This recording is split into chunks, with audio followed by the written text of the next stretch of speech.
No. Do you need to quick flick your bike at low speeds? No. Now, do you get the idea? Yes. Our two new riders have come a long way towards understanding how the bike steers and where to turn it. Their confidence to lean the bike more is a direct result of that.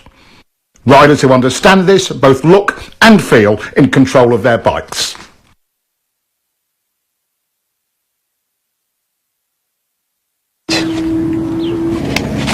It's amazing. Once you understand the actual technology steering the bike, it totally changes your riding. Yeah, completely changed.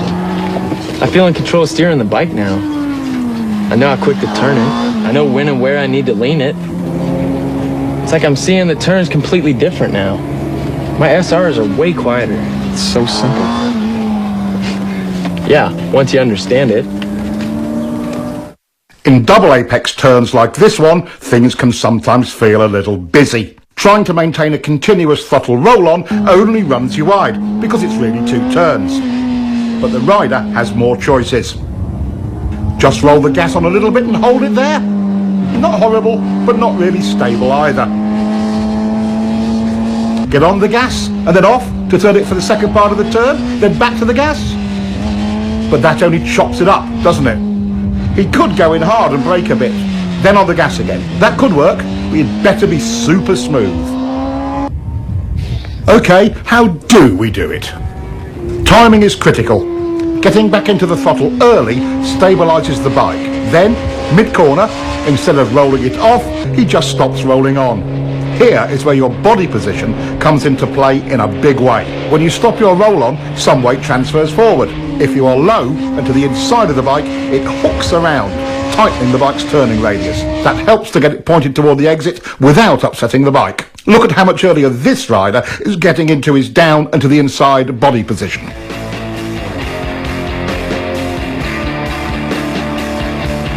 Here we see an average hang-off position.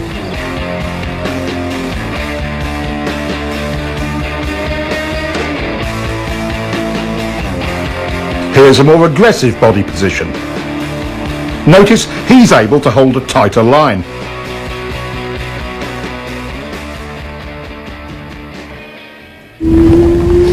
Now that's the hook turn technique, and can work in almost any cornering situation.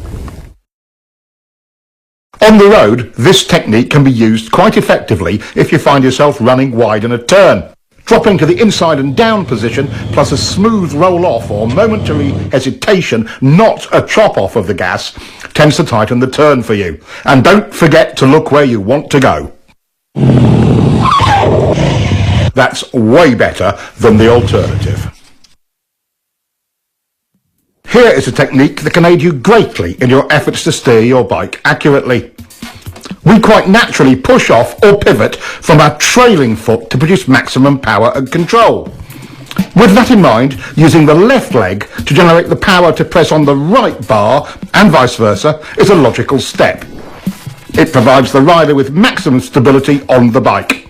Stability equals control and strength. As we lock our lower leg into the bike from the foot peg to the tank, we begin to create lower body stability. The next step is a slight tightening of the thigh muscles. This locks the pelvis in position, which then provides a stable base for the whole torso. With the torso stable, the rider's ability to apply pressure to the bars is vastly improved. We call this pivot steering. You might call it power steering, because once you master it, it feels so easy to steer the bike. Work on your quick turn. It pays huge dividends in control and confidence in any situation on any bike. Now that we know what a turn point is all about, how often do you get it just right? Is it usually too early or too late? Too early. That's right. Riders tend to turn in too early, and there is a reason for it. Would you like to know how to change this part of your riding? Yeah!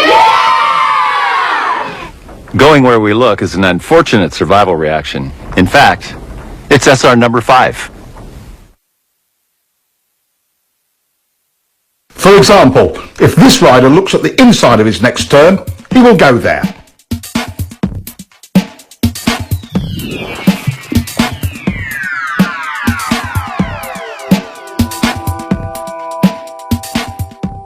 our attention becomes fixed on something, we steer towards it. In common parlance, it's called target fixation, and that's what causes riders to take too early an entry into corners, or run wide, like this.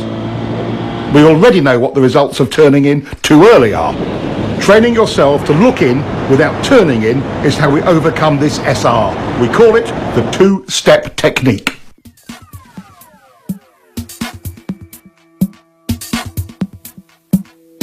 It's also the key to finding a line that doesn't take you in too early, even on unfamiliar roads. Your first step is to estimate a turning point on the road ahead. You don't know the road, so you're just establishing a temporary reference point. Step 2 is find your mid-corner position. Where you clip the inside of the turn is your apex. The trick here is looking in to find it without turning the bike in at the same time. Now he looks in, but notice how he is staying wide in the corner.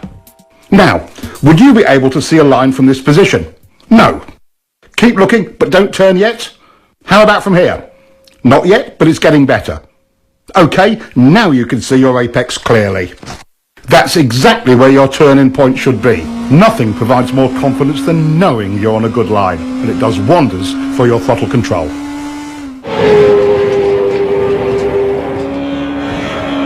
Hey, you're really starting to get that bike turned. Yeah, I just wish I was more consistent with my lines. I'm feeling kind of lost. Well, you know there's 4 chapters in here about vision. There's a technique in one of them. It's called the two-step that's supposed to help. Two-step. Let's take a look and see if we can sort out his inconsistent lines. He ran pretty wide on that pass. Let's see